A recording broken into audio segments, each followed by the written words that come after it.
নতুন সরকার আস্থা আছে যুক্তরাষ্ট্রের, জানালেন পররাষ্ট্রমন্ত্রী। বর্তমান সরকার সংস্কার কাজ এগিয়ে নেবে আশা ইইউ রাষ্ট্রদূতের।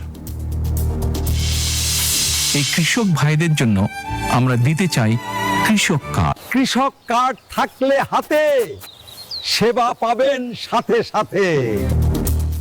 ফ্যামিলি কার্ডের মতো কৃষক কার্ড চালু করছে সরকার। আন্তঃমন্ত্রণালয় সভায় সিদ্ধান্ত, মধ্যস্থ ভোগীদের দৌরাত্ম্য কমাতে এই উদ্যোগ, জানালেন তথ্যমন্ত্রী।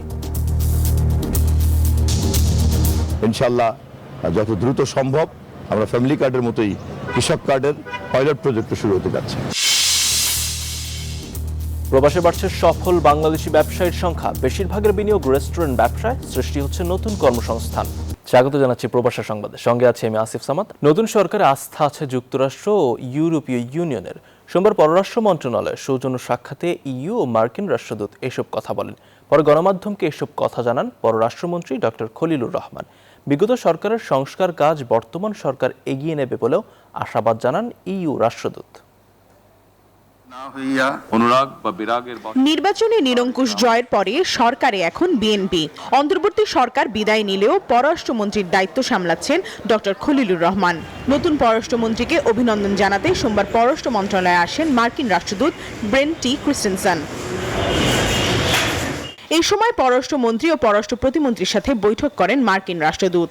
অভিনন্দন জানিয়ে দুই দেশের একসাথে কাজ করার প্রত্যয় ব্যক্ত করেন তিনি। এরপর ইউরোপীয় ইউনিয়নের রাষ্ট্রদূত সহ সদস্য বেশ কয়েকটি দেশের রাষ্ট্রদূত সৌজন্য সাক্ষাৎ করেন পররাষ্ট্রমন্ত্রী ও প্রতিমন্ত্রীর সাথে।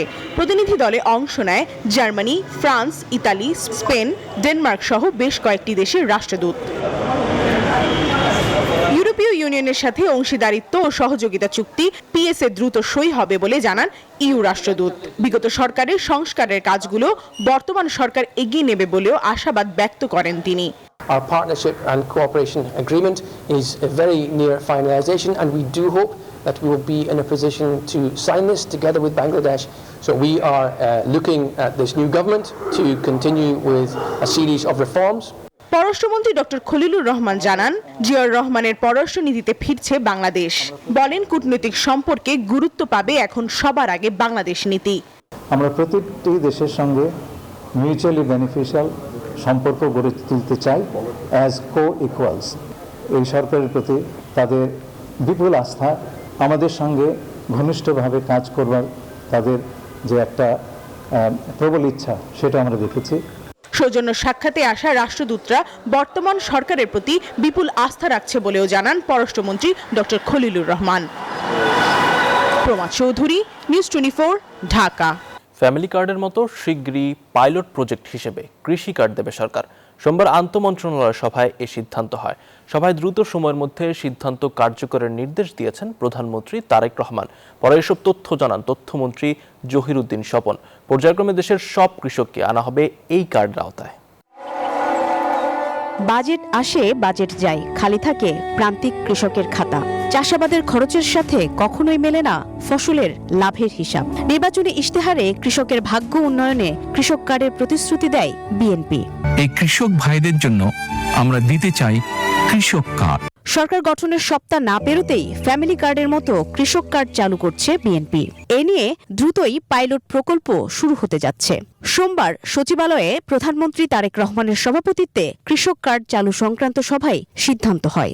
নীতিগতভাবে এটা আমাদের বহু আগেই সিদ্ধান্ত, আমরা বাস্তবায়নের জন্য আজকে প্রথম বৈঠক মাননীয় প্রধানমন্ত্রী করছেন।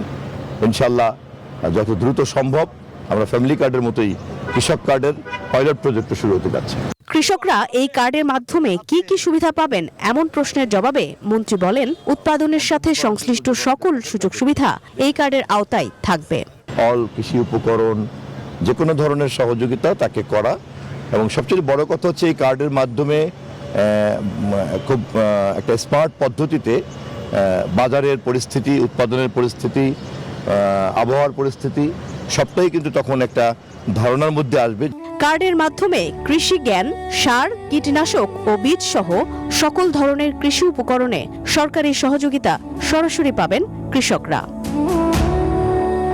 মারুফা রহমান, নিউজ 24, ঢাকা। প্রবাসে দিন দিন বাড়ছে সফল বাংলাদেশি ব্যবসায়ীর সংখ্যা। অধিকাংশ রেস্টুরেন্ট ব্যবসায় বিনিয়োগ করছেন। নিজেদের অভিজ্ঞতাকে কাজে লাগিয়ে সততা আর শ্রম দিয়ে মরুর বুকে গড়ে তুলেছেন ছোট বড় রেস্তোরাঁ। সেখানে অনেক বাংলাদেশির কর্মসংস্থানের সুযোগ সৃষ্টি হয়েছে। মোহাম্মদ ফিরোজের তথ্যচিত্রে ডেস্ক রিপোর্ট। বিদেশে বাংলাদেশের সবচেয়ে বড় শ্রম বাজার সৌদি আরব। দেশটিতে বৈধ অবৈধ মিলে প্রায় ৩৫ লাখ বাংলাদেশি কাজ করছেন। তাদের অনেকে সফল ব্যবসায়ী হিসেবেও সুনাম কুড়িয়েছেন। তবে কয়েক বছর আগেও সৌদি আরবে নিজের নামে লাইসেন্স করে ব্যবসার সুযোগ পেতেন না ভিনদেশিরা। বাধ্য হয়ে স্থানীয়দের নামে তাদের ব্যবসা করতে হতো। তবে ২০২১ সালে বিদেশি নাগরিকদের বিনিয়োগের পথ খুলে দেয় সৌদি সরকার। এরপর থেকে দেশটির রেস্টুরেন্ট খাতে বাড়তে থাকে বিদেশি বিনিয়োগকারীর সংখ্যা, যে তালিকায় জায়গা করে নেয় বাংলাদেশিরাও। এখানে বাংলাদেশি, পাকিস্তান, সাউথ এশিয়ান এবং আরবিক সহ সব ধরনের খাওয়া ইনশাআল্লাহ এখানে টাটকা এবং সুস্বাদু এবং ভালো মানের আয়োজন করেছে ওনারা। কয়েকজন বাংলাদেশে ভাই মিলে একটা সিদ্ধান্ত নিয়েছি যে আমরা একটা বলেদের মধ্যে একটা মানসম্মত ভিআইপি এবং গেস্ট আমন্ত্রণ করা যায় যে সেরকম একটা রেস্টুরেন্ট উদ্বোধন করব। مطعم دق العرب لجميع المأكولات الشعبية اليمنية إن شاء الله। প্রবাসের মাটিতে দেশীয় খাবারের স্বাদ আর ভিনদেশিদের বাংলাদেশি খাবারের পরিচিতি করাই মূল লক্ষ্য বলে জানান তারা। তাদের এই উদ্যোগে খুশি জেদ্দায় বাংলাদেশ কনসুলেটের কমার্শিয়াল কাউন্সিলর সৈয়দা নাহিদা হাবিবা। কনসুলেটের পক্ষ থেকেও সব ধরনের সহযোগিতার আশ্বাস দেন তিনি। এই যে বিষয়টা চালু হলো, রেস্টুরেন্টটা চালু হলো তাজার আরো, আমরা সামনে আরো শাখা দেখতে চাই ইনশাআল্লাহ। তবে সেখানে বাংলাদেশের নামটাও থাকতে হবে, তাজা বাংলাদেশি নাম। প্রবাসের মাটিতে বাংলাদেশি ব্যবসায়ীদের এমন সাফল্য রেমিটেন্স প্রবাহ বাড়ার বার্তা বলেই মনে করছেন অনেকে। Desk report, news 24। ইউরোপের মধ্যে সবচেয়ে বড় ৫০০ মুসল্লির ইফতার আয়োজন হয় লিসবন বাইতুল মোকাররম জামে মসজিদে। শত ব্যস্ততার মাঝেও মাহে রমজানে সেখানকার বাংলাদেশিরা মসজিদে ইফতার করেন। পবিত্র এই মাসটি যেন সবার কাছে নিয়ে আসে সুখের বার্তা। নিজাবুর রহমান টিপুর তথ্যচিত্রে ডেস্ক রিপোর্ট। রমজান এলেই বাংলার রকমারি ইফতারের দেখা মিলে পর্তুগালের লিপসনে। পবিত্র মাহে রমজানে দীর্ঘ ২৬ বছর ধরে বাংলাদেশের ইফতারে ঐতিহ্য বিরাজ করছে মার্টিমনিজ বাইতুল মোকাররম মসজিদে। ২ তলা বিশিষ্ট এই মসজিদে ৫০০ মুসল্লিদের জন্য প্রতি বছর বিশাল ইফতারের আয়োজন করা হয়। শত ব্যস্ততার মাঝেও মাহে রমজানে সবাই একত্রিত হয়ে মসজিদে ইফতার রোজাদারদের আনন্দে যোগ করে ভিন্ন মাত্রা। আমাদের এখানে দীর্ঘদিনের ঐতিহ্য যে রমজান মাসে রোজাদারদেরকে নিয়ে ইফতার করা। এত বড় আয়োজন আমরা জানি এখন ৫০০, ৫৫০, কখনো ৬০০-র মতো হয়ে যায়। তো এত মানুষের আয়োজন করা খুব সহজ বিষয় না। ওনাদের অনেকের কোরবানি, অনেকের ত্যাগ, অনেকের স্যাক্রিফাইস সবকিছু মিলে এটা সম্ভব হচ্ছে। মাস জুড়ে এত লোক সমাগম যেন একখণ্ড বাংলাদেশ হয়ে ওঠে।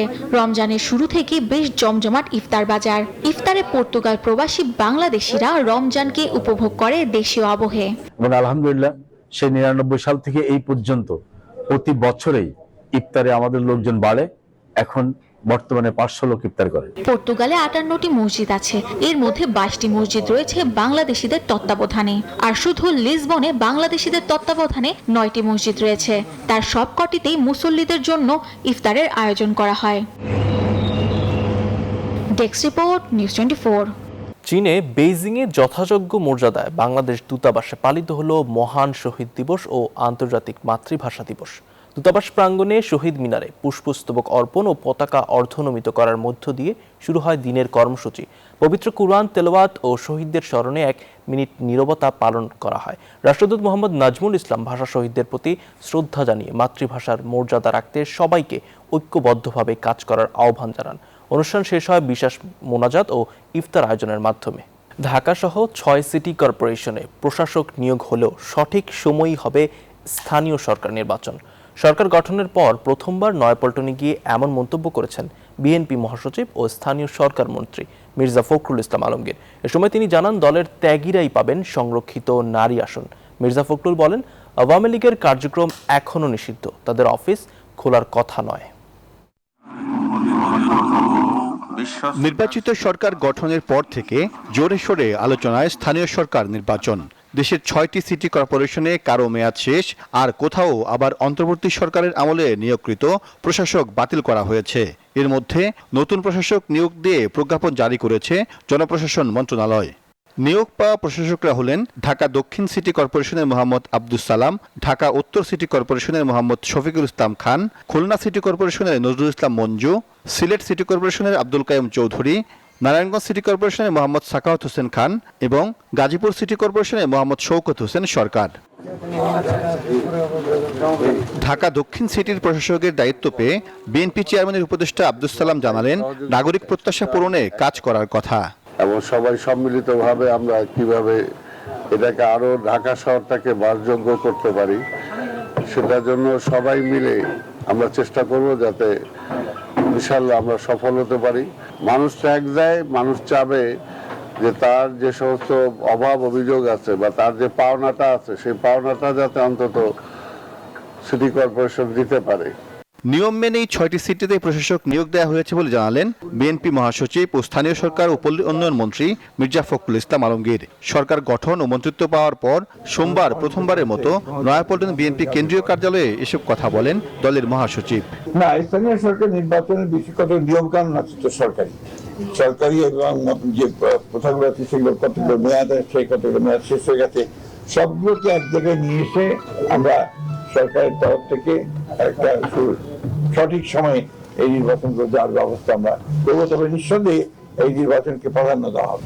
মির্জা ফখরুল জানান, জাতীয় সংসদে সংরক্ষিত নারী আসনে দলের ত্যাগীদের অগ্রাধিকার দেয়া হবে। তাদের জনগণের সঙ্গে সম্পৃক্ততা থাকতে হবে, রাজনীতির সঙ্গে সম্পৃক্ত, দলের সঙ্গে সম্পৃক্ততা থাকতে হবে। আমাদের দলের পক্ষ থেকে যারা দলের সঙ্গে সম্পৃক্ত আছেন তাদেরকে প্রাধান্য দেওয়া হবে। সারা দেশে আওয়ামী লীগের কার্যালয় খোলার বিষয়েও কথা বলেন বিএনপি মহাসচিব। যেহেতু আপনার আইনগতভাবে বলা আছে যে তাদের কার্যক্রম নিষিদ্ধ, সেইভাবেই এটাকে দেখা হবে সব জায়গায়। Saiful Islam, news 24, Dhaka. 6 city কর্পোরেশনে BNP সরকারের প্রশাসক নিয়োগের প্রতিবাদ জানিয়েছে বাংলাদেশ জামায়াতে ইসলামী। সোমবার দলটির সেক্রেটারি জেনারেল মিয়া গোলাম পরওয়ার এক বিবৃতিতে জানান, গত 22 ফেব্রুয়ারি স্থানীয় সরকার বিভাগ থেকে জারি করা প্রজ্ঞাপনে ঢাকা উত্তর, ঢাকা দক্ষিণ, খুলনা, সিলেট, নারায়ণগঞ্জ ও গাজীপুর সিটি কর্পোরেশনে দলীয় ব্যক্তিদের প্রশাসক নিয়োগ দেওয়া হয়েছে। তিনি দাবি করেন, এই সিদ্ধান্ত জন আকাঙ্ক্ষার পরিপন্থী এবং বৈষম্যহীন ও গণতান্ত্রিক সমাজ গঠনের প্রত্যাশার সঙ্গে সাংঘর্ষিক। জরুরি ভিত্তিতে সরকার 2500-এর বেশি কনস্টেবল নিয়োগ দেবে জানিয়েছেন স্বরাষ্ট্রমন্ত্রী সালাহ উদ্দিন আহমদ। সচিবালয় মন্ত্রণালয়ের সভাকক্ষে বিভিন্ন দপ্তরের প্রধানদের সঙ্গে মত বিনিময় সভা শেষে এ কথা বলেন তিনি। জানান, বিডিআর বিদ্রোহের ঘটনা পুনর্তদন্তে নতুন কমিশন হবে। বিগত সময়ে রাজনৈতিক হস্তক্ষেপে পুলিশের ক্ষুণ্ণ ভাবমূর্তি ফিরিয়ে আনতে পুলিশের কাজে কেউ হস্তক্ষেপ করতে পারবে না বলেও জানান স্বরাষ্ট্রমন্ত্রী। আওয়ামী ফ্যাসিবাদ সরকারের আমলে রাজনৈতিক প্রভাব খাটিয়ে 3 মেয়াদে সারা দেশে 19,594টি আগ্নেয়াস্ত্রের লাইসেন্স দেয়া হয়। পরে অন্তর্বর্তী সরকার এসব আগ্নেয়াস্ত্রের লাইসেন্স স্থগিত করে। প্রায় 10,000-এরও বেশি অস্ত্র জমা হয়। সোমবার সচিবালয়ে স্বরাষ্ট্র মন্ত্রণালয়ের বিভিন্ন দপ্তর ও সংস্থা প্রধানের সাথে বৈঠক শেষে স্বরাষ্ট্রমন্ত্রী জানান, রাজনৈতিক প্রভাবে দেয়া এসব লাইসেন্স বাতিল করা হবে। যেগুলো দেখা যাবে পরীক্ষা নিরীক্ষা করে যে তাদের লাইসেন্স দেওয়াটা ঠিক হয় নাই, যথাযথ প্রক্রিয়া অনুসরণ করে নাই, রাজনৈতিক উদ্দেশ্যে বা বিভিন্ন অপরাধমূলক কর্মকাণ্ড করার উদ্দেশ্যে হয়তো অন্যভাবে তারা লাইসেন্স পেয়েছে রাজনৈতিক বিবেচনায়, সেই বিবেচনায় যারা পেয়েছে সেগুলো বাতিল করা হবে। পদ খালি থাকায় 2701 জন কনস্টেবল নিয়োগ প্রক্রিয়া শুরু করার পাশাপাশি আওয়ামী আমলে পুলিশের নিয়োগ দুর্নীতি খতিয়ে দেখা হবে বলেও জানান সালাউদ্দিন আহমেদ। পুলিশের সব পর্যায়ে আমাদের জনবলের অভাব আছে। এখন আপাতত ইমিডিয়েটলি আমরা 2701 জন কনস্টেবলের পদ খালি আছে, সেটা জরুরি ভিত্তিতে নিয়োগের জন্য আগের বিদ্যমান প্রক্রিয়ায় সেটা আমরা নির্দেশ দিয়েছি। পুলিশের বিভিন্ন পর্যায়ে নিয়োগের ক্ষেত্রে স্পেশালি কনস্টেবলের কথাটা বলেছি, ওই স্থায়ী ঠিকানা জালিয়াতি করে অনেক জায়গায় নিয়োগ টিয়োগ হয়েছে, তো সেগুলো একটু ফাইন্ড আউট করে বিবেচনা নিতে বলছে, আবার যেন কারো উপরে জুলুম না হয়। বৈঠকে 5 আগস্টের পর রাজধানী সহ দেশের বিভিন্ন থানায় হওয়া মিথ্যা মামলা নিয়েও আলোচনা হয় বলে জানান স্বরাষ্ট্রমন্ত্রী। যারা সেখানে জড়িত থাকার প্রশ্নই আসে না, সেই জায়গায় অনেক বড় বড় ব্যবসায়ী এবং অনেক স্বনামধন্য ব্যক্তি, সমাজের বিশিষ্ট ব্যক্তিদেরকে এরকম আসামি করা হয়েছে। অনেক মানুষকে এইভাবে ভোগান্তিতে ফেলা হয়েছে, সেটা আমরা পরীক্ষা নিরীক্ষা করে বলেছি তাদের এই যে যথাযথ ব্যবস্থা করা এবং তারা যেন ভোগান্তির সৃষ্টি না হয় সেগুলো দেখবে। মব কালচারের দিন শেষ উল্লেখ করে স্বরাষ্ট্রমন্ত্রী বলেন, এসব করলে সরকার কঠোর অ্যাকশনে যাবে। ইশতেহারের মধ্যেও আছে যে আমরা বিডিআর গঠনটা পুনঃতদন্ত অথবা একটা কমিশন গঠন করে কমিশনের রিপোর্ট অনুসারে কাজ করব। নাইম আলচিকো, নিউজ 24, ঢাকা। আগামী 12 মার্চ ত্রয়োদশ জাতীয় সংসদের প্রথম অধিবেশন আহ্বান করেছেন রাষ্ট্রপতি মোহাম্মদ শাহাবুদ্দিন। ওই দিন বেলা 11টায় সংসদের বৈঠক শুরু হবে। সোমবার জাতীয় সংসদ সচিবালয়ের এক সংবাদ বিজ্ঞপ্তিতে এই তথ্য জানানো হয়েছে। প্রথম অধিবেশনের প্রথম বৈঠকে নতুন সংসদের স্পিকার ও ডেপুটি স্পিকার নির্বাচন করা, অন্তর্বর্তী সরকারের আমলে জারি করা অধ্যাদেশগুলো উত্থাপন, শোক প্রস্তাব ও রাষ্ট্রপতির ভাষণ থাকার কথা রয়েছে। অধিবেশন জুড়ে রাষ্ট্রপতির ভাষণের ওপর আলোচনা করবেন সংসদ সদস্যরা। সরকারের বিভিন্ন মন্ত্রণালয় ও দপ্তরের 3 সচিবকে বদলি এবং 9 জন সিনিয়র সচিব ও সচিব পদমর্যাদায় দায়িত্বপ্রাপ্তদের চুক্তিভিত্তিক নিয়োগ বাতিল করেছে সরকার। সোমবার জনপ্রশাসন মন্ত্রণালয় আলাদা প্রজ্ঞাপনে এই নিয়োগ বাতিল করে।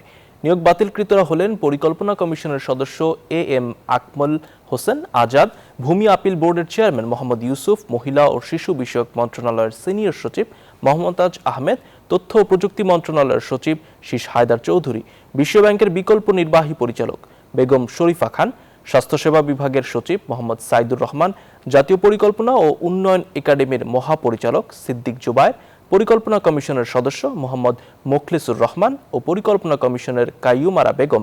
এছাড়া 3 সচিবকে তাদের পদ থেকে সরিয়ে জনপ্রশাসন মন্ত্রণালয়ে বদলি করেছে সরকার। ময়মনসিংহে জেলা আওয়ামী লীগের কার্যালয়ে ভাঙচুর করে বিক্ষোভ করেছে বৈষম্য বিরোধী ছাত্র আন্দোলনের নেতাকর্মীরা। সোমবার দুপুরের দিকে নগরীর শিববাড়ি এলাকায় অবস্থিত পরিত্যক্ত এই কার্যালয়টিতে ভাঙচুর চালানো হয়। এতে নেতৃত্ব দেন বৈষম্য বিরোধী ছাত্র আন্দোলনের কেন্দ্রীয় সমন্বয়কারী আল নূর মোহাম্মদ আয়াস। প্রত্যক্ষদর্শী সূত্রে জানা গেছে, বৈষম্য বিরোধী ছাত্র আন্দোলনের 10 থেকে 12 জন নেতা এবং কয়েকজন শ্রমিক বড় হাতুড়ি, রডসহ অন্যান্য সরঞ্জাম নিয়ে কার্যালয়টিতে উপস্থিত হন। তারা দীর্ঘ সময় ধরে কার্যালয়ের সামনের দেয়াল, প্রধান ফটক এবং দরজা জানালা ভেঙে ফেলে। পরে কার্যালয়ের সামনে একটি টায়ারে আগুন ধরিয়ে দেওয়া হয়। দর্শক, এই ছিল নিউজ 24 প্রবাসের সংবাদে। আর এতক্ষণ সঙ্গে থাকার জন্য ধন্যবাদ।